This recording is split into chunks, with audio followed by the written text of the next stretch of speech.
Hello, అందరికీ నమస్కారం.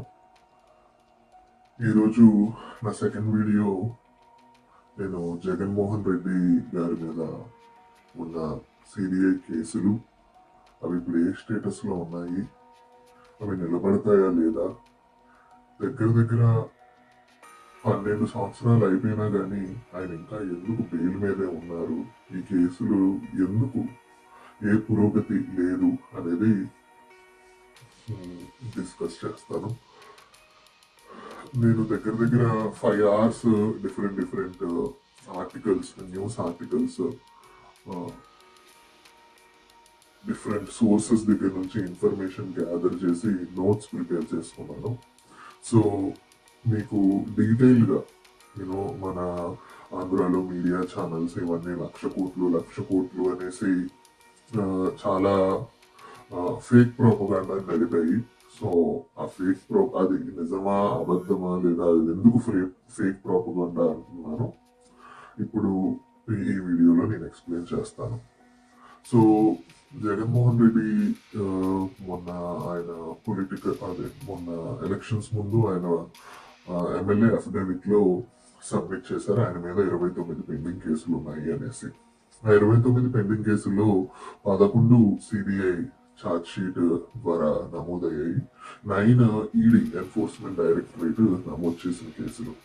మిగతా కొన్ని కేసులు రాజకీయ నాయకుల మీద ఆటోమేటిక్ గా కేసులు ఉంటాయి. ఆయన మానుకోట సంఘటన ఇలా మల్టిపుల్ విషయాల్లో లోకల్ కేసులు ఉంటాయి. పవన్ కళ్యాణ్ మీద కూడా 6 కేసులు ఉన్నాయి, ఆయన ఎమ్మెల్యే అఫిడవిట్ లో ఇచ్చారు. సో ఇటువంటి రాజకీయ నాయకుల మీద కేసులు సర్వసాధారణమే కాబట్టి అవి నార్మల్ చిన్న కేసులు. కానీ మేజర్ కేసులు ఆయన సిబిఐ కేసులు 11, ఈడీ కేసులు 9 ఉన్నాయి. అయితే జగన్ ని సిబిఐ ఈ కేసులు పెట్టిన 11 కేసులు ఏ టైం లైన్ లో పెట్టాయి అంటే 2004 to 2009 వైఎస్ఆర్ చీఫ్ మినిస్టర్ గా ఉన్నప్పుడు జరిగిన అవకతవకల మీద, ఆయన సీఎం గా ఉన్నప్పుడు జగన్మోహన్ రెడ్డి కంపెనీలకి లాభపరిచేలా ఆయన కొన్ని డెసిషన్స్ తీసుకున్నట్టు, ఆ డెసిషన్స్ వల్ల కొంతమంది పారిశ్రామికవేత్తలు జగన్ కంపెనీల్లో పెట్టుబడులు పెట్టినట్టు, అండ్ ఆ డెసిషన్స్ ని అమలయ్యేలా చేయడానికి మంత్రులు, ఐఏఎస్ ఆఫీసర్లు ఉపయోగపడినట్టు సిబిఐ ఇలా డిఫరెంట్ అలిగేషన్స్ చేసింది. ఇవన్నీ కూడా అలిగేషన్స్, ఏవి ప్రూవ్ అవ్వలేదు. నేను నొక్కి చెప్తున్నాను ఎందుకు అంటే ఇవన్నీ కూడా ఎలిగేషన్స్ అనేసి. ఇప్పుడు కోర్టులో డిఫరెంట్ మన ప్రాసిక్యూట్ చేయాలనుకున్నప్పుడు డిఫరెంట్ స్టెప్స్ ఉంటాయి. సో ఫస్ట్ ఇన్వెస్టిగేషన్ ఉంటుంది, విచ్ సిబిఐ జగన్ ని అప్పుడు పిలిచి ఏదో గెస్ట్ హౌస్ లో హైదరాబాద్ లో డిఫరెంట్ క్వశ్చన్స్ అడిగి ఆయన క్వశ్చన్ చేసి వాళ్ళకి కావాల్సిన ఇన్ఫర్మేషన్ అడిగి తెలుసుకున్నారు. ఆ తర్వాత కస్టడీ ఉంటుంది, జుడిషియల్ కస్టడీ, పోలీస్ కస్టడీ అనేసి. సో ఈయన కస్టడీ అంటే ఏంటి, ఒకవేళ ఈయన బయట ఉంటే సాక్షులు ప్రభావితం చేస్తారు కాబట్టి మా కస్టడీలో ఉంటే ఎవరితోనూ కాంటాక్ట్ లేకుండా, సిన్స్ హీఈస్ అక్యూస్డ్, ఆయన సస్పెక్ట్ కాబట్టి ఈ క్రైమ్ చేశాడని మేము సస్పెక్ట్ చేస్తున్నాం కాబట్టి ఆయన్ని మా కస్టడీలో ఉంచుకుంటాము. So that's custody. నెక్స్ట్ ట్రయల్లోకి వెళ్తుంది.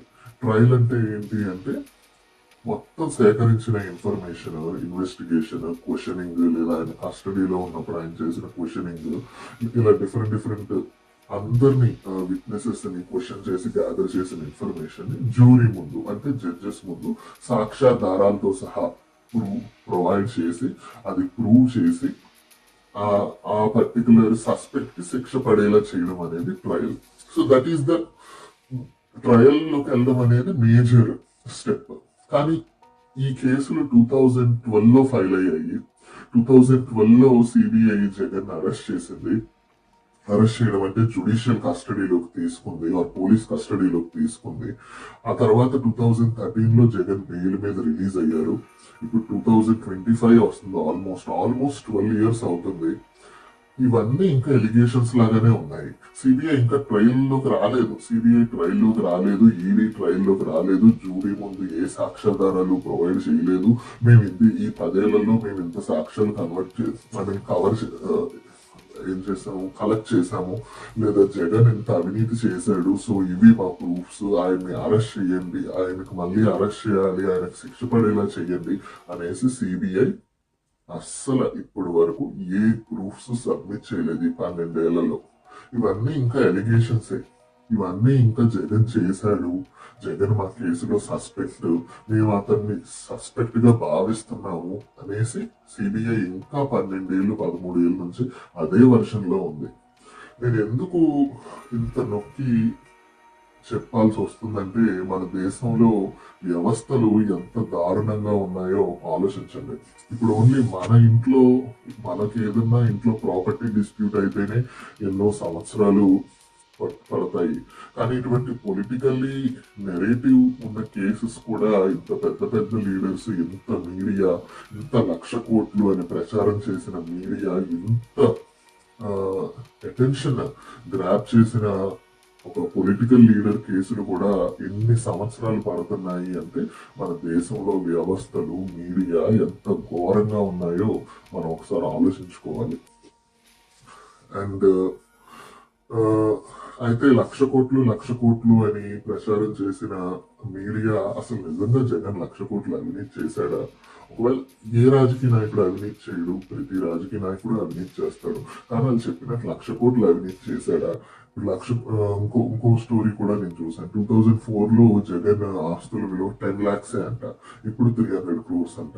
సో ఎందుకు జగన్ 2004లో ఆయన ఆస్తి ఎందుకు 10 lakhs ఉంటుంది చెప్పండి. వైఎస్ రాజశేఖర రెడ్డి 1969లోనే మన కర్ణాటక గుల్బర్గా కాలేజీలో ఎంబీబీఎస్ చదివాడు. 1973లోనే కడపలో 70 పడకల హాస్పిటల్ కట్టించారు వాళ్ళు సొంతంగా. ఆ ఫ్యామిలీ ఫస్ట్ నుంచి రిచ్. అంత రిచ్ ఫ్యామిలీలో పుట్టి అంత పొలిటికల్ లెగసీకి వారసుడిగా ఉన్న అతను 2004లో 10 లక్షలే, ఇప్పుడు 300 కోట్లు ఎలా అయ్యాయి అనేసి different media channels, ABN, Andhrajyothy, Eenadu, మన స్టేట్ లో మీడియా ఎంత పోలరైజ్ అయిపోయి ఉందంటే, ఐ మీన్ వాళ్ళు నిజాన్ని చూపించకపోయినా కానీ పర్లేదు, మనం అంత బాధపడక్కర్లేదు. కానీ ఒక అబద్ధాన్ని నిజమని నమ్మించడానికి ట్రై చేయడం నిజంగా మన ఆంధ్రప్రదేశ్ ఒక దయనీయ స్థితికి మీడియా ప్లే చేసే రోల్ కూడా ఒక కారణం అనేసి అందరూ భావించాలి. అయితే 2021లో ఆర్ 22లో ఆర్ఆర్ఆర్ రఘురామకృష్ణరాజు సుప్రీంకోర్టులో ఒక పిటిషన్ వేశాడు. ఏంటి అంటే జగన్మోహన్ రెడ్డి గారి బెయిల్ క్యాన్సిల్ చేయండి, లేదా ఆయన కేసులన్నీ వేరే స్టేట్ కి ట్రాన్స్ఫర్ చేయండి హైదరాబాద్ సిబిఐ కోర్టు నుంచి అనేసి. అయితే సిబిఐ దానికి ఏం రెస్పాన్స్, అయితే సుప్రీంకోర్టు అడిగింది ఎందుకు ఇంత లేట్ అవుతుంది 13 years అయినా కానీ అనేసి. సిబిఐ దానికి ఇచ్చిన రెస్పాన్స్ ఏంటో తెలుసా? ఈ కేసులో 900 పైగా విట్నెసెస్ ఉన్నారు, 1671 డాక్యుమెంట్స్ ఎగ్జామిన్ చేయాలి, ఒక్కో డాక్యుమెంట్ లో lakhs of papers ఉన్నాయి, అండ్ ఇది ఓవరాల్ 11 కేసులు. అందుకని సిబిఐ కోర్ట్ హైదరాబాద్ ప్రత్యేక కోర్టు చాలా అండర్ స్టాఫ్ గా ఉంది, అందుకని ఈ కేసు ముందుకు వెళ్ళలేదు ఈ 13 సంవత్సరాల్లో, మాకు ఇంకా టైం కావాలి అనే సిబిఐ రెస్పాన్స్ ఇచ్చింది. అంటే ఐ మీన్ అసలు ఆ రెస్పాన్స్ బట్టి ఆలోచించండి వ్యవస్థలు ఎంత దారుణంగా ఉన్నాయి అనేసి. అండ్ ఈ కేసులు ఇవి నిజమైన కేసులా అబద్ధమైన కేసులా నేను ప్రూవ్ చేయాలి అనేసి నేను అనుకోవట్లేదు, ఎందుకంటే అవి కోర్టు పరిధిలో ఉన్నాయి. కానీ ఈ కేసు చుట్టూరు ఉన్న ఫేక్ ప్రోపగండా, ఆయన 1,00,00 కోట్లు తిన్నాడు అనేది ఫేక్ ప్రోపగండా, ఎందుకంటే అది 1,00,00 కోట్ల అవినీతి కాదు ఆ కేసులు. అండ్ ఇందులో జగన్ నిందితుడు అన్నట్టు మన మీడియా ఛానల్స్ చూపిస్తాయి, కానీ ఈజ్ ఓన్లీ సస్పెక్ట్. ఒకవేళ నిజంగానే సిబిఐ దగ్గర అంత ఆధారాలు ఉండుంటే ఈ 13 ఏళ్లలో 11 కేసుల్లో నాట్ ఈవెన్ ఒక్క కేసులో కూడా ఒక్క ప్రూఫ్ కూడా సిబిఐ ప్రొవైడ్ చేయలేదా? ఒక్కరిని కూడా కన్విక్ట్ చేయలేదా? Everybody is a suspect. ఇంకా సో ఈ 11 ఛార్జ్ షీట్లలో ఫస్ట్ ఛార్జ్ షీట్ ఎప్పుడు ఫైల్ చేసిన సిబిఐ అంటే 2011లో శంకర్రావు కాంగ్రెస్ ఎమ్మెల్యే ఏపీ హైకోర్టుని రీచ్ అవుట్ అయ్యారు. ఏమనంటే ఇలా జగన్మోహన్ రెడ్డి అక్రమంగా ఆస్తులు సంపాదించాడు అనేసి హైకోర్టు సిబిఐ ప్రూవ్ కి ఆదేశించింది. అయితే సిబిఐ వెంటనే ఈ కేసులోకి ఇన్వాల్వ్ అయ్యింది. హైకోర్టు ఆదేశాలు ఇవ్వగానే వెంటనే అప్పుడు సిబిఐ అప్పుడు అండర్ స్టాఫ్డ్ కాదు, ఎందుకంటే వెంటనే 6 months 3 months లోనే మొత్తం జగన్ ఇలా అక్రమంగా డబ్బులు సంపాదించేశాడు. బికాస్ ఆఫ్ గవర్నమెంట్ ఆయనకి ల్యాండ్స్, మైన్స్, లైసెన్సెస్ ఇష్టం వచ్చినట్టు ఇచ్చింది, ఆయన ఫ్రెండ్స్ కూడా ఇష్టం వచ్చినట్టు ఇచ్చింది. అలా ఇవ్వడం వల్ల వాళ్ళందరూ కలిసి జగన్ కంపెనీలో తిరిగి ఇన్వెస్ట్మెంట్స్ ఇచ్చారు. ఇలాగ ఇచ్చి పుచ్చుకోవడానికి క్విట్ ప్రోకో ద్వారా జగన్ లాభపడ్డాడు అనేసి సిబిఐ వెంటనే రావడం, ఆయన క్వశ్చన్ చేయడం, 8 months లోనే ఆయన అరెస్ట్ చేయడం, 16 months ఆయన జైల్లో ఉంచి ఆ తర్వాత బెయిల్ మీద రిలీజ్ చేయడం అనేది అంతా జరిగిపోయి, ఇంత 16 months లో చేసిన సిబిఐ అప్పుడు అండర్ స్టాఫ్డ్ కాదు, కానీ 13 years లో సిబిఐ అండర్ స్టాఫ్డ్ అండ్ దానికి ఇంకా చాలా టైం కావాలంట. సో ఫస్ట్ ఛార్జ్ షీట్ వచ్చి ఆయన 150 acres ల్యాండ్ గవర్నమెంట్ కొన్ని ఫార్మా కంపెనీస్ కి ఇచ్చింది. ఆ 150 acres యూజువల్లీ ఎకర్ 15 lakhs అయితే 7 lakhs కి ఆ ఫార్మా కంపెనీస్ కి అప్పుడు వైఎస్ఆర్ గవర్నమెంట్ ఇచ్చింది. అలా ఇవ్వడం వల్ల ఆ ఫార్మా కంపెనీస్ లాభపడి జగన్ కంపెనీలో 10 crores ఫండ్స్ ఇన్ఫ్యూజ్ చేశాయి అనేసి ఫస్ట్ ఛార్జ్ షీట్. నిజం చెప్పండి, అంత పెద్ద కంపెనీలు, అంత పెద్ద వ్యాపారవేత్త 10 కోట్ల ఫండ్స్ కోసం ఇంత 10 కోట్లు లేవా? 10 కోట్ల ఫండ్స్ ఆయన కంపెనీలకు కావాలా? అది first charge sheet. Second charge sheet, ఇలా కొంతమంది ఆడిటర్స్, ఫినాన్షియల్ అడ్వైజర్స్ ఉన్నారు, వాళ్ళందరికీ గవర్నమెంట్ వాళ్ళకి అనుకూలంగా కొన్ని నిర్ణయాలు తీసుకుంది, దానివల్ల వాళ్ళందరూ జగన్ కంపెనీలో పెట్టుబడులు పెట్టారు. థర్డ్ ఛార్జ్ షీట్, ఇలాగ ఒక రియల్ ఎస్టేట్ గ్రూప్ ఉంది. ఆ గ్రూప్ వైజాగ్ లో గవర్నమెంట్ గవర్నమెంట్ ఆ గ్రూప్ కొంచెం ల్యాండ్ అలాట్ చేసింది, ఒక 2600 acres. అందులోంచి ఒక 140 acres ఆ కంపెనీ అమ్ముకోవడానికి గవర్నమెంట్ పర్మిషన్ ఇచ్చింది. అలా 140 acres అమ్ముకొని దగ్గర దగ్గర 170 crores వరకు లాభం చేసుకున్నారు. అలా చేసుకున్నందుకు వాళ్ళు జగన్ కంపెనీలో తిరిగి పెట్టుబడులు పెట్టారు అనేది third charge sheet and third allegation. Fourth charge sheet, ఇది యాక్చువల్గా ఈ ఛార్జ్ షీట్ లో అప్పటి మినిస్టర్ ధర్మాన ప్రసాద్ రావుని, అలాగే కొంతమంది ఐఏఎస్ ఆఫీసర్స్ ని కూడా ఛార్జ్ షీట్ లో ఇంక్లూడ్ చేస్తుంది. ఏంటంటే ఇంకొక ఆర్గనైజేషన్ ఉంది, ఆ ఆర్గనైజేషన్ కి వాళ్ళు కన్సెషన్స్ ఇచ్చారు. అలా కన్సెషన్స్ ఇవ్వడానికి వైఎస్ జగన్మోహన్ రెడ్డి, విజయసాయి రెడ్డి ఎవరైతే A1 అండ్ A2 ఉన్నారో వాళ్ళు అప్పుడు మినిస్టర్ మీద, ఐఏఎస్ ఆఫీసర్స్ మీద ప్రెషర్ తెచ్చారు కన్సెషన్స్ ఇవ్వమని. అలా కంపెనీ కన్సెషన్స్ ఇవ్వడం వల్ల ఆ కంపెనీ లాభపడింది. ఆ కంపెనీ తిరిగి ఒక 800 కోట్లు జగన్ కంపెనీలో పెట్టుబడులు పెట్టింది అనేది ఫోర్త్ ఛార్జ్ షీట్. ఇంకా 5th, 6th, 7th charge sheet ఏంటంటే ఇవి సిమెంట్ కంపెనీలు. 9th ఛార్జ్ షీట్, ఇవన్నీ ఒక 4 సిమెంట్ కంపెనీలకు సంబంధించిన ఛార్జ్ షీట్స్. ఈ కంపెనీలు అన్నింటికి ఏదో రకంగా లాభపడ్డాయి. జగన్మోహన్ రెడ్డి అప్పుడు మైనింగ్ మినిస్టర్ కి, అలాగే హోమ్ మినిస్టర్ కూడా అయిన సరితా ఇంద్రారెడ్డి మీద ప్రెషర్ తెచ్చి ఆ పర్టికులర్ కంపెనీస్ కి ఇప్పుడు సిమెంట్ కంపెనీలు మైన్స్ ఉంటాయి కదా, ఆ మైన్స్ కి లీజెస్ రెన్యువల్ అయ్యేలా చేశారు. అలా చేయడం వల్ల ఆ కంపెనీస్ అన్ని తిరిగి జగన్ కంపెనీలో పెట్టుబడులు పెట్టాయి. జగన్ కంపెనీలు అంటే ఇక్కడ ఏవో కంపెనీలు కాదు, భారతీ సిమెంట్స్ ఒకటి, మన జగతి పబ్లికేషన్, సాక్షి మీడియా ఒకటి. ఇంకొకటి 9th and 10th charge sheet లో కూడా different real estate agents, real estate projects, same ఇదే ఛార్జ్ షీట్. ఏంటంటే గవర్నమెంట్ వాటికి ఏదో సహాయం చేసింది, ఆ సహాయం వల్ల జగన్మోహన్ రెడ్డి కంపెనీలో పెట్టుబడులు పెట్టారు. సో ఈ కేసులు అన్నిటిలో ఎక్కడ జగన్ ప్రజలకు అన్యాయం చేశాడనో, ఏదో పథకాల్లో అన్యాయం చేశాడనో, లేదా ఆ పథకాలు సొమ్ము ప్రజలకు వెళ్లకుండా, పేద ప్రజలకు వెళ్లకుండా ఆయన తిన్నాడనో కాదు. ఏంటంటే గవర్నమెంట్ కొంత వ్యాపారవేత్తలకి కొన్ని కన్సెషన్స్, కొన్ని ల్యాండ్స్ కొన్ని ఇచ్చింది. అలా ఇవ్వడం వల్ల ఆ కంపెనీలు జగన్ దాంట్లో పెట్టుబడులు పెట్టాయి అనేది ఇక్కడ main CBI allegation, which is for me is non sense. Government చాలా కంపెనీలకి చాలా కన్సెషన్స్ ఇస్తుంది. ప్రతి గవర్నమెంట్ ప్రతి కంపెనీకి కన్సెషన్స్ ఇస్తుంది. ఇప్పుడు తెలంగాణలో ఇంత ఐటీ డెవలప్ అవుతుంది, ఎందుకు గవర్నమెంట్ సింగిల్ విండో పథకంలో ఇన్ని కన్సెషన్స్ ఇవ్వడం వల్ల ఆ కంపెనీలన్నీ తిరిగి పెట్టుబడులు పెడుతున్నాయి.